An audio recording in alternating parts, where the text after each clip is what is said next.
Hi there, my name's Megan, and I am team captain for the Utica, New York area Hope for Hydrops, and I'm also a mother to a Hydrops angel.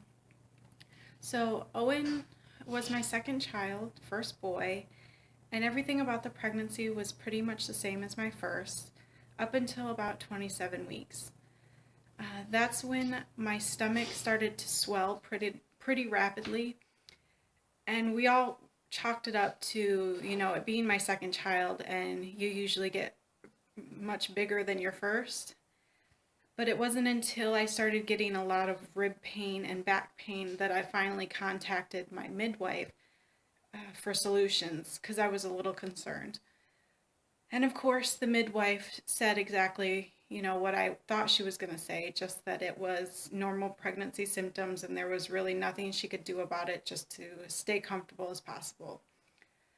At 30 weeks, I woke up in the morning to severe cramping, and I hadn't felt Owen move in quite some time. But I still wasn't really concerned. I thought maybe it was Braxton Hicks. You usually get those sooner with your second. It wasn't until I went to the bathroom and saw blood that I finally did call the hospital, and they told me to come right in. When I arrived at Cooperstown, they hooked me up to a magnesium drip and monitored his heart rate. The magnesium slowed my contractions down, but they were afraid that he was still going to come, and their hospital could not house a child born any less than 35 weeks.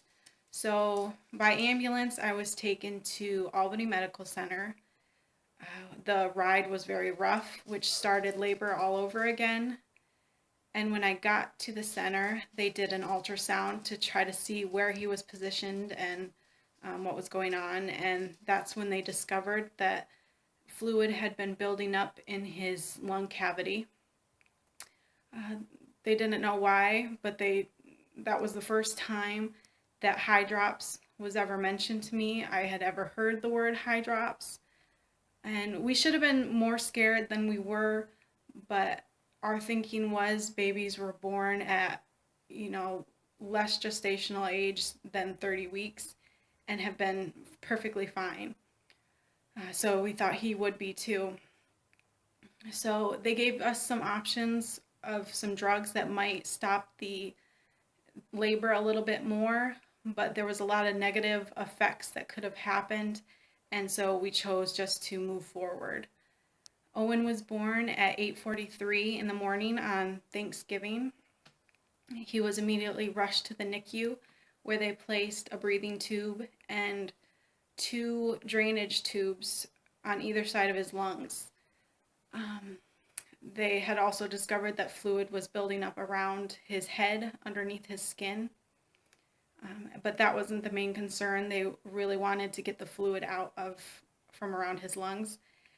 And it did the trick. It drained pretty well, but because of the compression of the liquid, his lungs hadn't developed like they should have, and so he was struggling, and his heart was overcompensating and starting to slow.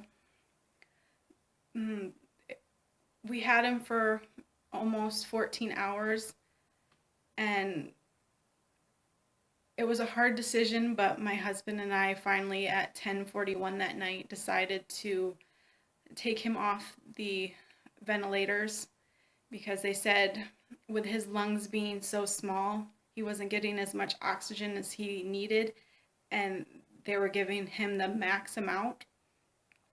So we took him off and held him for the first time and said goodbye and told him how sorry we were that this happened to him. And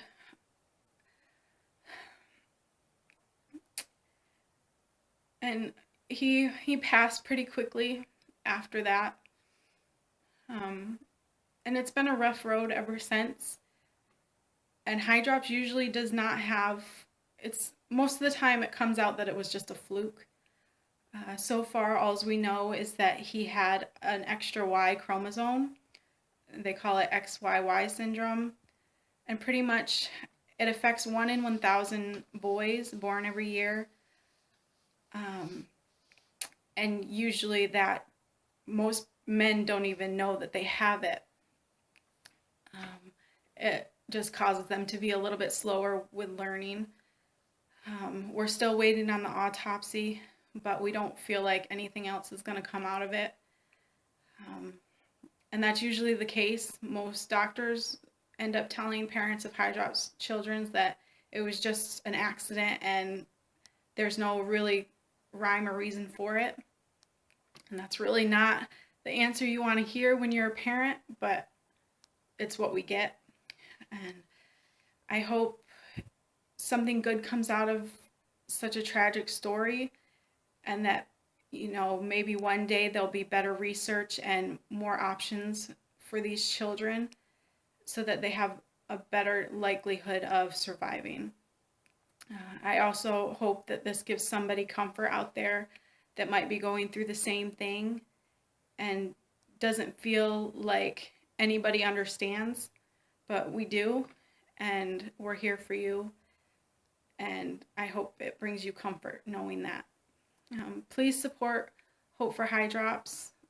Our goal is to someday fund more research and spread awareness of this condition. It affects so many lives, and nobody even really knows about it. Thank you.